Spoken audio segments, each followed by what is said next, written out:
September 5 കൽക്കട്ടയിലെ വിശുദ്ധ mother Teresa.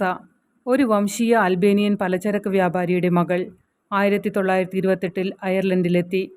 Institute of blessed virgin മേരിയിൽ sisters of ലൊറേറ്റോയിൽ ചേരുകയും 6 ആഴ്ച കഴിഞ്ഞ് അധ്യാപികയായി ഇന്ത്യയിലേക്ക് കപ്പൽ കയറുകയും ചെയ്തു.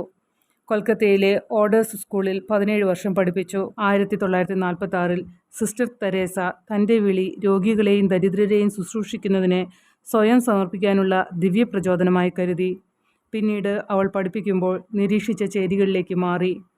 മുനിസിപ്പൽ അധികാരികൾ അവളുടെ അപേക്ഷയിൽ കാളിയുടെ പവിത്രമായ ക്ഷേത്രത്തിന് സമീപം അവൾക്കൊരു തീർത്ഥാടക ഹോസ്റ്റൽ നൽകി. അവിടെ അവൾ 1948 ഓർഡർ സ്ഥാപിച്ചു.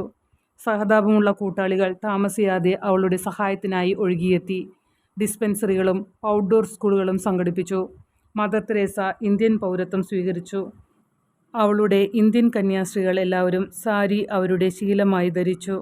1950 അവളുടെ ഉത്തരവിന് പിയൂസ് 12 മാർപ്പാപ്പയിൽ നിന്ന് കാനോനിക്കൽ അനുമതി ലഭിച്ചു. 1965 അത് ഒരു പൊന്തിഫിക്കൽ സഭയായി. 1952 അവർ നിർമ്മൽ ഹൃദയ സ്ഥാപിച്ചു. മാരക രോഗികൾക്ക് അന്തസ്സോടെ മരിക്കാൻ കഴിയുന്ന ഒരു ഹോസ്പിറ്റൽ. അന്ധരെയും വൃദ്ധരെയും വികലാംഗരെയും സേവിക്കുന്ന നിരവധി കേന്ദ്രങ്ങളും തുറന്നു.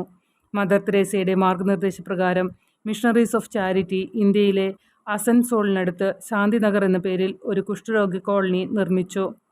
1962 ഇന്ത്യ ഗവൺമെൻറ് മദർ തെരേസയ്ക്ക് ഇന്ത്യയിലെ ജനങ്ങൾക്ക് നൽകിയ സേവനങ്ങൾക്ക് അവരുടെ പരമോന്നത സിവിലിയൻ ബഹുമതികളിലൊന്നായ പത്മശ്രീ നൽകി ആദരിച്ചു.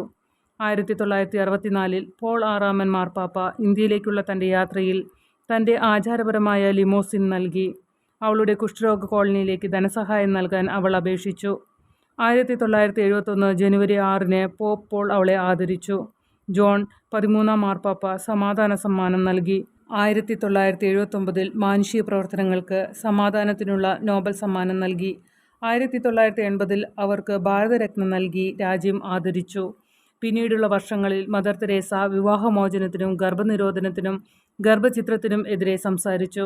1989 ആരോഗ്യം മോശമാവുകയും ഹൃദയാഘാതമുണ്ടാവുകയും ചെയ്തു.